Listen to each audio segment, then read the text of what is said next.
Well, our talk title this morning is When I Get Around to It. So without any delay, without any procrastination, here you go.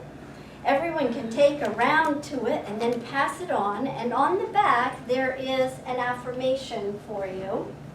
So not only do you have around to it, so you will not have to ever again say, oh, I'll do it when I get around to it. But also you have an affirmation that we know aligns with you purposefully. Sorry. And so, so let's look at what this means. What is the greater idea in this? The actual idea of getting around to it means to do or to deal with something that one has not yet done or dealt with. Something to do or to deal with that has yet to be accomplished. So we not only have to find time, Wayne talked a little bit about time, there is no time in God, but for us, there does happen to be time in our humanity. Not in the greater picture, but in our humanity. If we hold a job, if we make an agreement to meet someone, if we want to show up to see the beginning of the movie, then we deal in time. And so sometimes we have to find time for something, but sometimes we just have to take time. So, examples. Long-term, round to it, for me, means somehow this week when we're talking about getting around to it, my husband asked me if I would please clean out that second grade stuff that I have stored in the garage for years. And I do mean years. 2 huge boxes this size and about 3 or 4 others about this size. And you know that for years we've had giveaway day. But never did I get those boxes out. And that was from 2005 that I haven't taught second grade, so I really did not need those. And he said, well, they're really heavy, so I think they're probably a lot of books. And I said, oh no, I would never have packed books away and just left them there. Really? Because they were a lot of books. So now they were going to go to some wonderful home. But that's what we mean when we're talking about getting around to it in the long term. Maybe look a little deeper. Maybe some of you are thinking, oh, I know which closet I should clean out or which drawer. And maybe yours has even been there longer than 2005. The short-term ideas in my own life. After this last trip, when I got home, I wrote myself a little list because I thought, oh, I've got so much to do now. So I said, okay, the must-dos for tomorrow are I'm going to unpack, I'm going to do the laundry, I'm going to mow the lawn, I'm going to sort through the mail. And I thought, oh, wow, that seems like a lot to do. But I'm going to get up first thing in the morning and I'm going to fix us breakfast and then I'm going to go to work on it. And I was motivated and I did it. And when I was all done, I thought, oh, I don't have any other task to do. I looked up at the clock and it was noon. So I had the rest of the day to do what I want to do rather than the things that I needed to do. Those are the short-term ideas. And sometimes we get stuck. We get stuck because we avoid, we bypass, even a spiritual bypass of something that we know we should do. We go around the idea. We even short circuit sometimes, and that can be mentally or physically. We short circuit the idea so that we don't get around to it. Sometimes those tasks that we avoid or short circuit are daily patterns, something that we avoid daily until the end of the day we know we have to do it. Hopefully it's not feed the dog or something like that, but I suppose it could be. And sometimes there are jobs that we really don't engage in very often, so we don't think of them very often and we say, oh, well, it's been in the back of my mind to do that. Obviously, it was in the back of my husband's mind for me to clean out and get rid of those boxes, right? But I never even gave it another thought. I don't work in the garage very often. And whenever he would say, you know, you still have those second grade boxes, I'd say, okay. And I was picturing a couple little boxes. No biggie, right? So sometimes the reason, and I'm giving you different adjectives and different ideas, you get to choose for yourself. Where nobody gets called out in here, you get to look at yourself. Sometimes we avoid them because they're unpleasant situations to deal with. Sometimes because they're laborious. They seem like a lot of hard work. And maybe they're low on our priorities. But if we sat down and wrote a list, they wouldn't be quite as low on our list of priorities as we place them in our mind. To get around something literally means moving to the other side of something. Have you ever noticed when there's something you want to avoid, you can take a different route?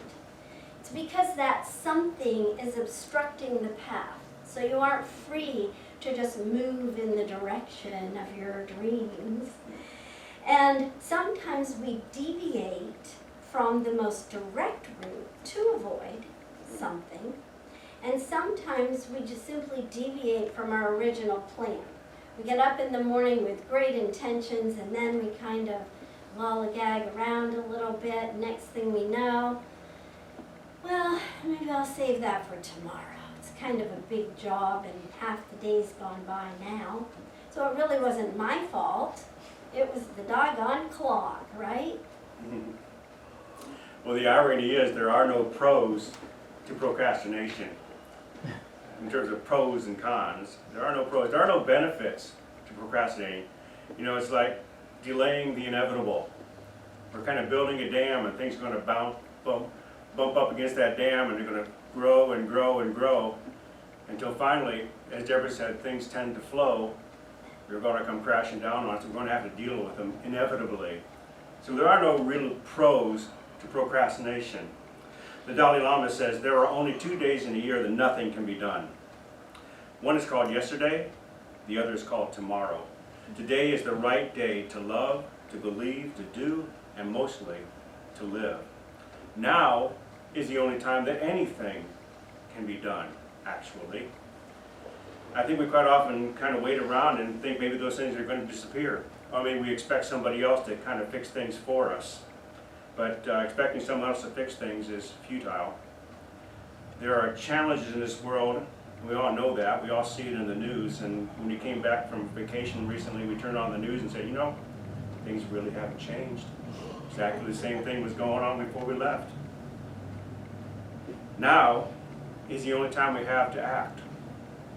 We can't wait for Congress, and we are the grassroots. I looked that up to what grassroots actually comes from, what it means. It says we are the basic level of society, and we are the foundation of society. We are the basis of all that's happening around us. So we are the ones who can make the change, personally. And we can grow like weeds if we feel the initiative to make a difference. We can grow and expand and take over and make the difference. You need to stop waiting for someone else to make a difference. Be the change you want to see in the world right now. You be the change. Here's a great quote that I've always loved. Charles Fillmore says, I fairly sizzle with zeal and enthusiasm and spring forth with a mighty faith to do the things that ought to be done by me. I love that quote, and I've often thought I need to print that quote out and tape it to my alarm clock. So the first thing I see every morning is, I fairly sizzle with zeal and enthusiasm to spring forth with a mighty faith to do the things that ought to be done by me. I know there will come mornings when I reach up and push that thing out of the way to find the snooze button. But eventually I am going to wake up and I'm going to look at the alarm clock and say, I fairly sizzle with zeal and enthusiasm and spring forth to do what must be done by me. And I sort of have always lived that way. She does. Spring right out of bed. She springs open, opens the curtains, and sings. And I get the payback because on vacation, my son started coming into our room and singing the same song I used to sing to him. So let's look. Wayne said he doesn't care too much for studies. Well, I don't blame him, because listen to these statistics. Procrastination is an issue for 80 to 95% of college students, and more than 50% of them say it is a consistent problem. So put yourself where you are on that agenda, on that spectrum. Procrastination has a negative impact on us. It's a self-destructive process involving self-doubt, anxiety, and distress. And it isn't only a challenge with students. 75% of adults said that they consider themselves a procrastinator. And 20% of adults say that they procrastinate chronically. Wow, that's a lot of people. So science, whatever that is, it's the study of the natural world in 5th grade. Science links procrastination to high levels of anxiety and poor impulse control. So we talk about effects in science of mind. So even if you don't think you're a procrastinator, do you have high levels of anxiety? And does it come from procrastination, not accomplishing things that you wish you had done and they're over and done? Or poor impulse control? Are you impulsive? Science also links it to physical illness, more stress, and a delay of treatment. So people who procrastinate are then going to delay getting the necessary treatment they need to help themselves feel whole. On average, these studies say that a person wastes 3.5 hours every day procrastinating. Now, David said that there are no pros in procrastination, and I would agree that procrastinating is not a good thing. However, I do believe that taking a pause sometimes is. Waiting can boost our creativity. When we recognize that we're a procrastinator and we're procrastinating something that we really do want to have done, we can stop, take a pause, and just think about the good that will come when we accomplish it, or, depending on what it is, it's your own story. What creativity, what creative idea might blossom if you just stop and pause and then allow yourself to do it? Providing time to come up with better paths and better plans for our task. This pause definitely teaches us how to manage delays, which is also a good thing, because if you notice in life, sometimes there's a delay. It could be as simple as at a red light when you already didn't leave home in time, you procrastinated leaving home in time to get to that appointment, and now you have a delay at the red light, or a delay from an airplane. So establishing a routine can be helpful.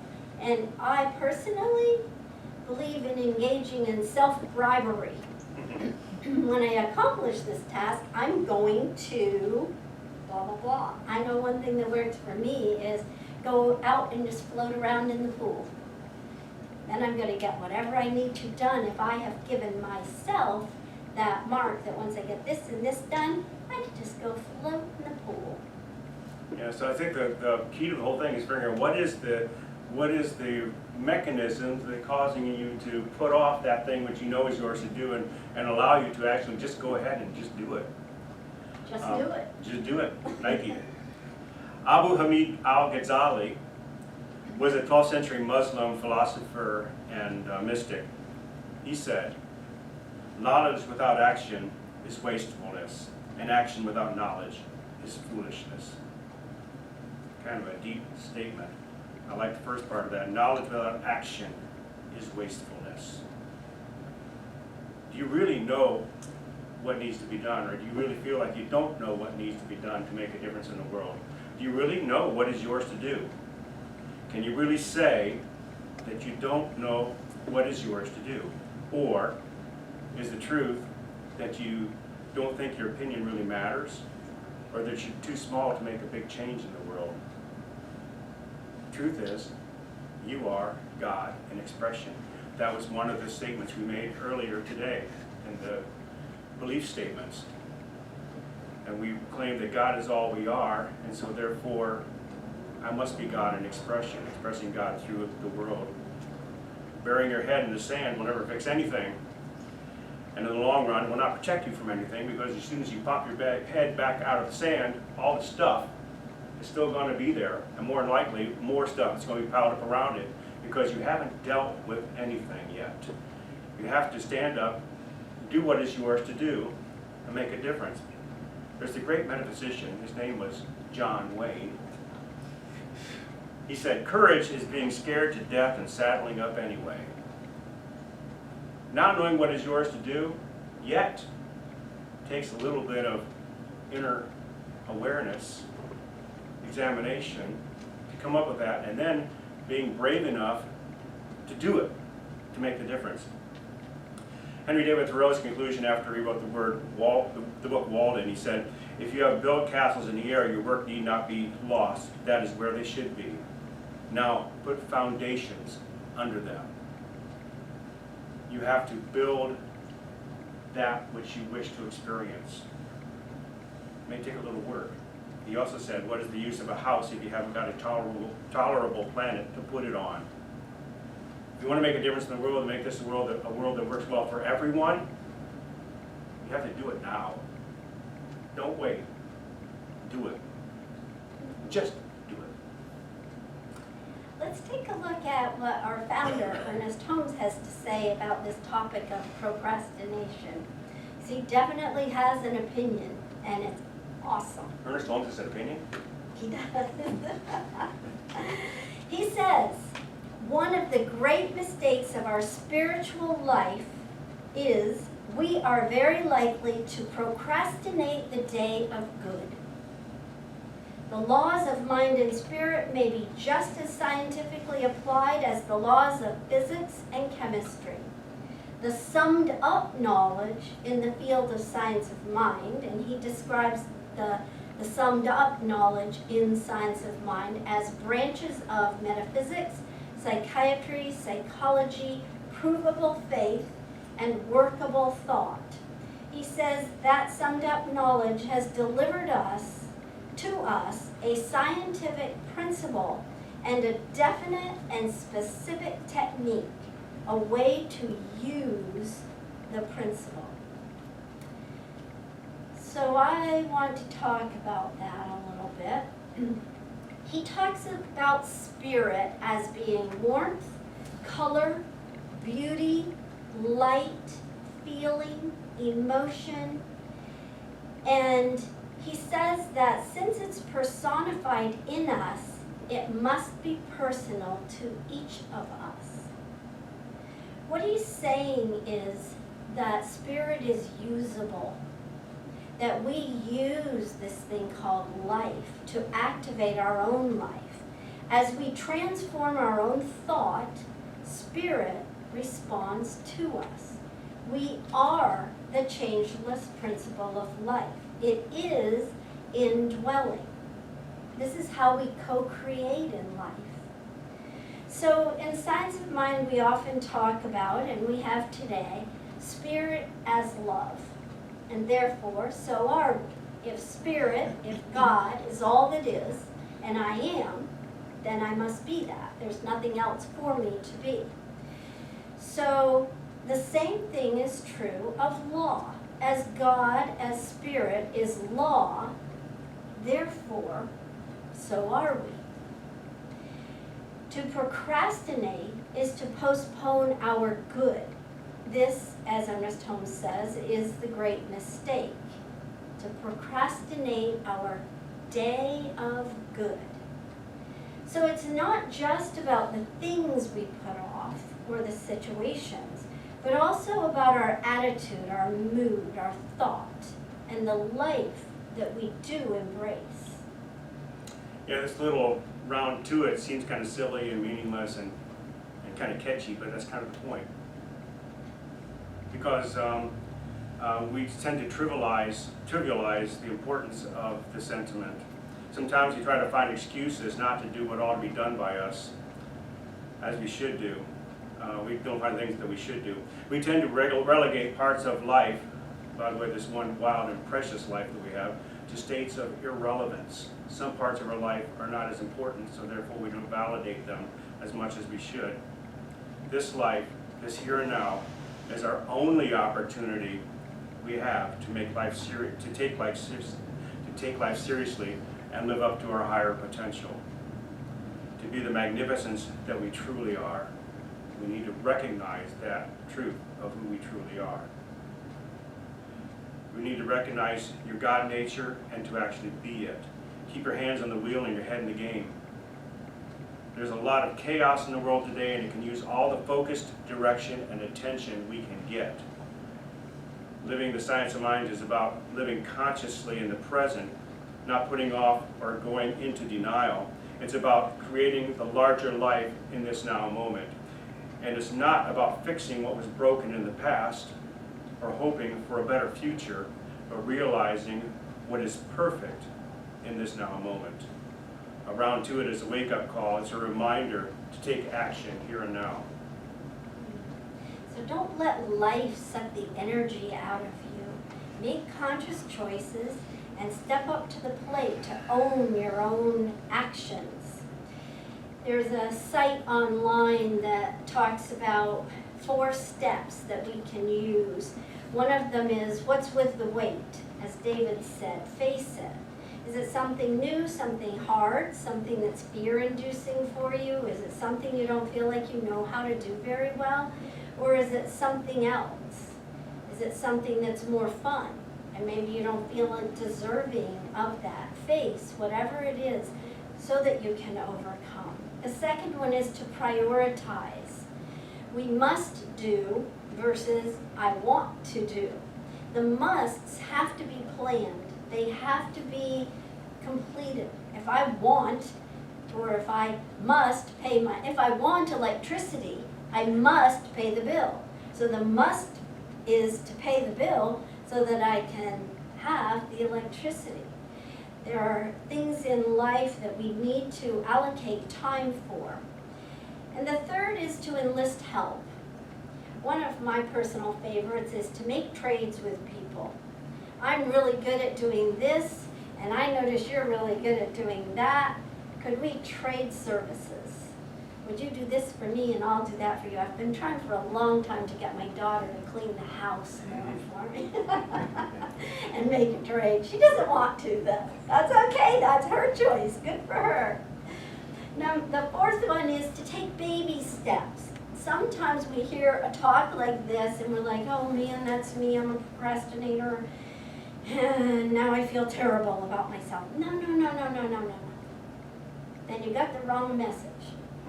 Because the message is that you are God, that you are able to use and access the love and the law to create the life you love.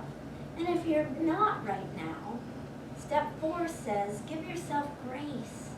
Make some small adjustments and break tasks into smaller parts that are more manageable chunks for you. The opposite of procrastination is productivity. And most of us have competing priorities and may at times feel unable to accomplish all that we would like to get done. But using these strategies of prioritizing, getting help, using new strategies, and giving ourselves grace will allow us to accomplish anything that we set our mind to and desire. Our power is the law of our own mind, and that provides us that good day.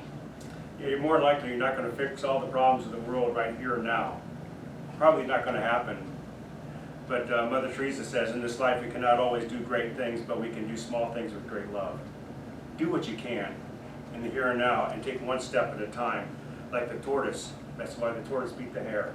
He kept going forward all the time and stayed on his mission. A friend of ours told us not recently, actually many years ago, and it's always really stuck with me, and I love this idea. When life feels overwhelming, take one whelm at a time. Yeah, and that's using your self-power. Beautiful model of life for me is Reverend Dr. Kathy Hearn, and to paraphrase her, she says, "Open the doorway to love, live by, and serve by means of principles. Don't do it tomorrow, do it today." Literally, the only thing that you should procrastinate on is laziness. Take tomorrow off to be lazy. Procrastinate tomorrow. Crush your goals right now, today. Step by step, you can, and you will, and you are making it. So trust your own personal process and understand that you aren't getting dropped off at the top of the mountain. You are the law. You can work it because you are it. So set your lawful self in motion. And so it is. So it is. So it is.